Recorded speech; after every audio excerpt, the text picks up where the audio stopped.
I'm back with your next class. In today's class we are going to discuss about a new kingdom, that is Kingdom Fungi. Kingdom Fungi is the newly introduced kingdom in R.H. Whittaker's 5 kingdom classification. Before 5 kingdom classification, all of you know that kingdom or the fungi were actually included within the plants, isn't it? They were referred as plants because they also possess cell wall, alright?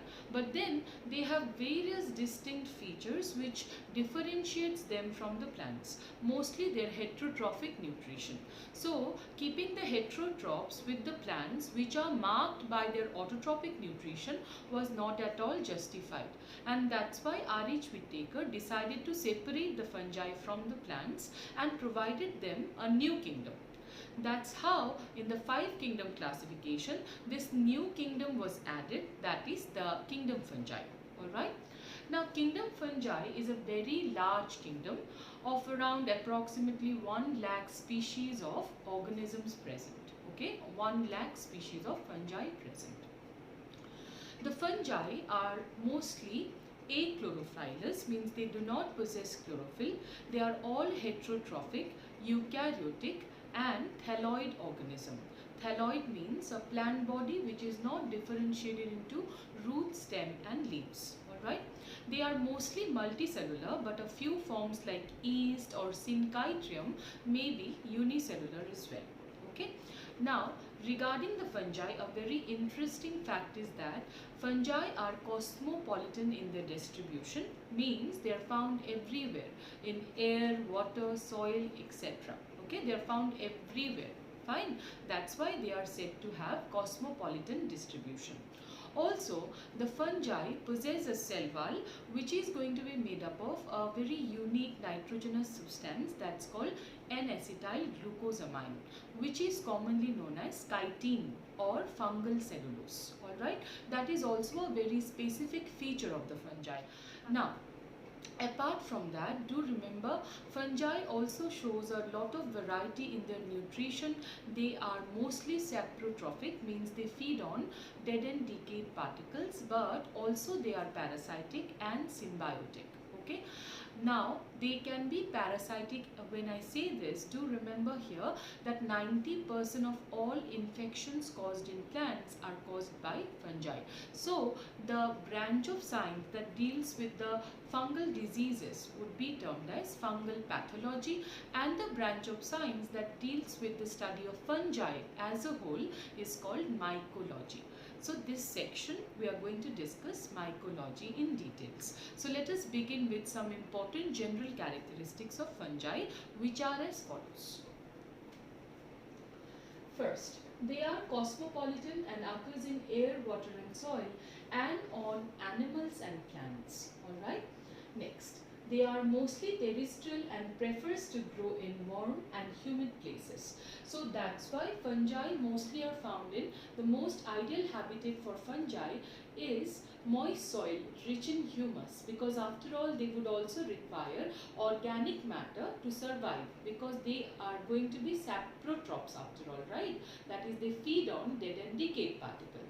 So ideal habitat is moist soil rich in humus. Alright.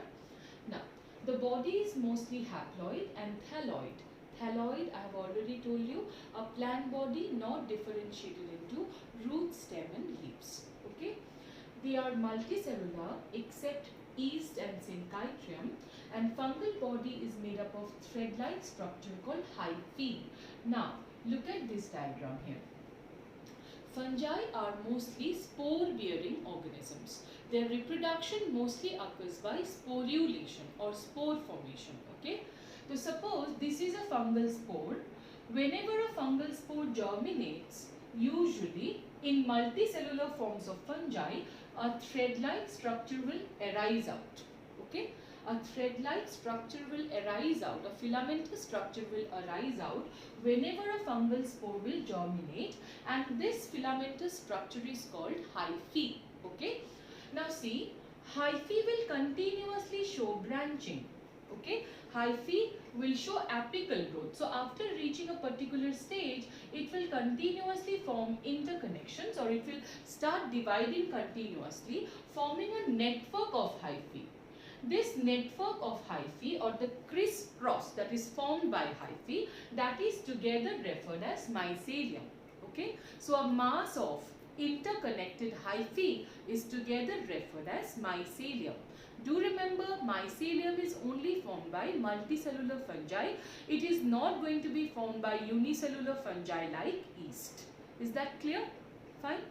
Now, see, hyphae interconnects with one another forming mycelium. This much is clear, I suppose, right? So now see, the hyphae may be aseptate or multinucleate, which we together call as cenocytic, but in most fungi, mycelium is septate.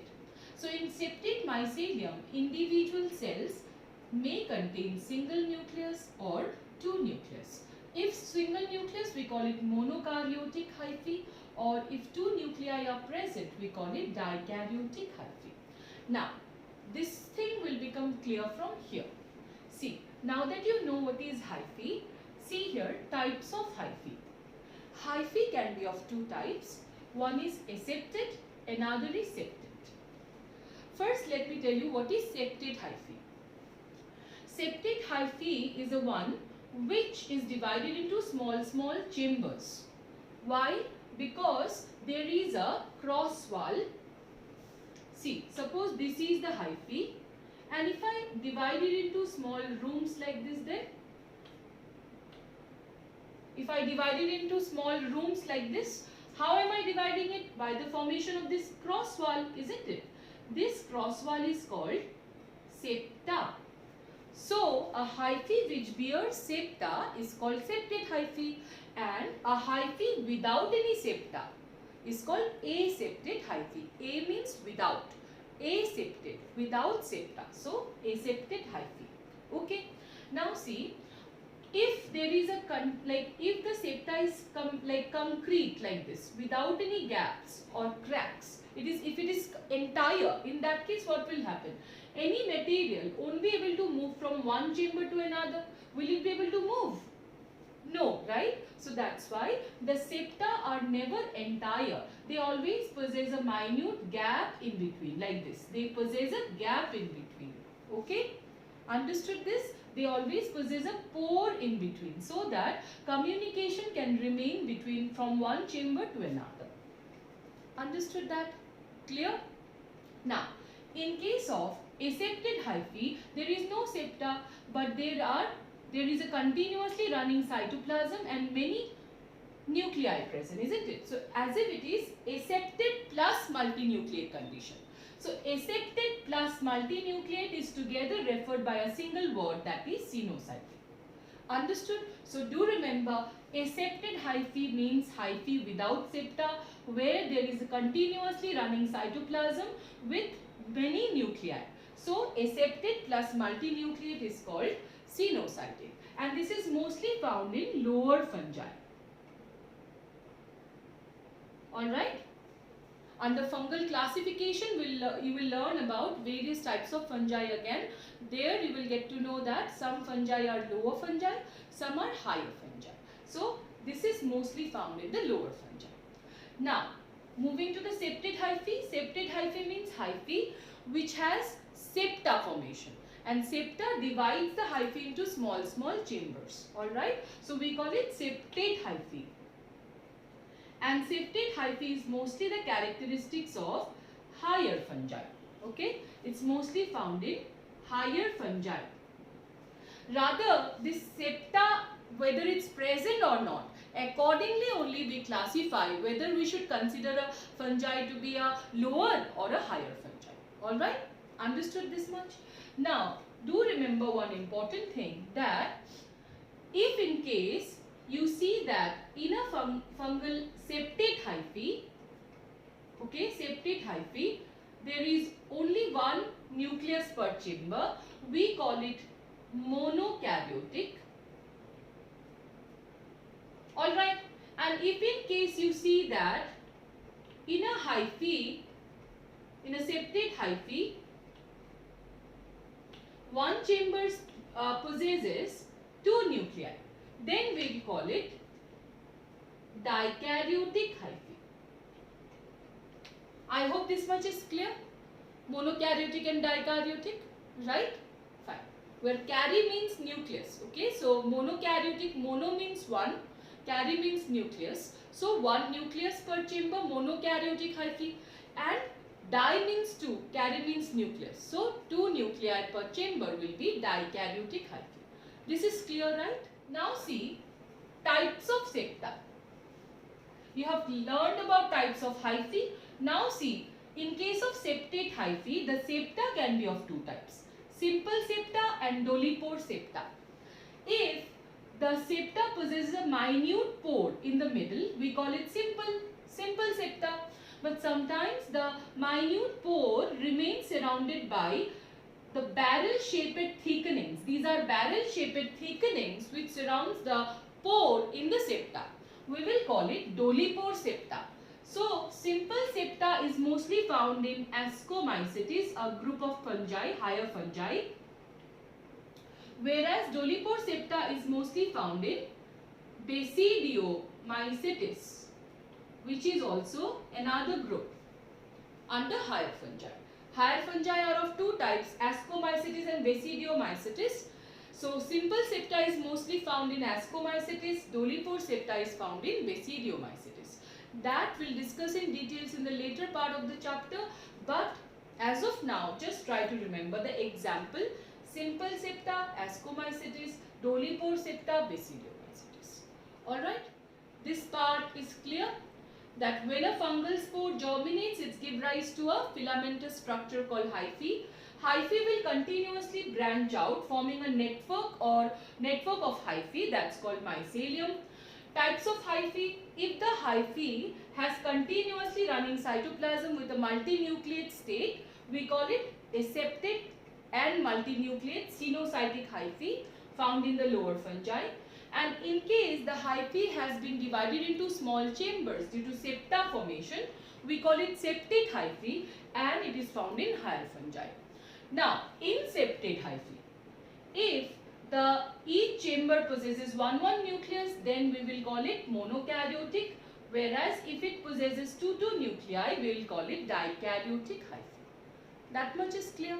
Finally, types of septa. If in case the septa has a minute pore in between, we will call it simple, and if the pore remains surrounded by barrel-shaped thickening, we will call it dolichopore septa. Examples will be Ascomycetes and Basidiomycetes respectively. That's it.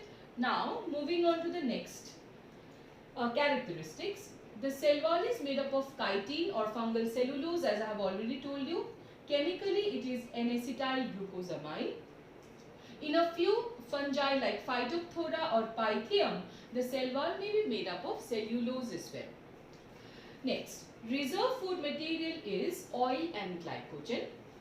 And nutrition can be of three types: saprotrophic means feeding on dead and decayed particles, parasitic means feeding on a certain or extracting nutrition from some host, and symbiotic means being in a beneficial association with another organism. Alright.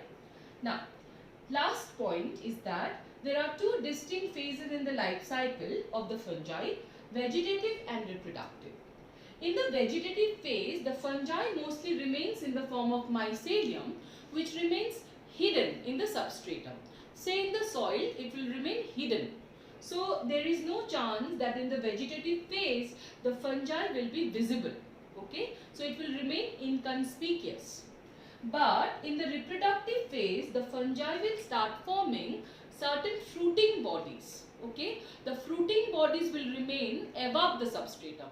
Say they will start appearing above the soil, and they will also bear spores. So do remember, in the vegetative phase, the fungi will remain inconspicuous, but in reproductive phase, they will start bearing fruiting bodies. Hence, they will now start showing up and they will become conspicuous.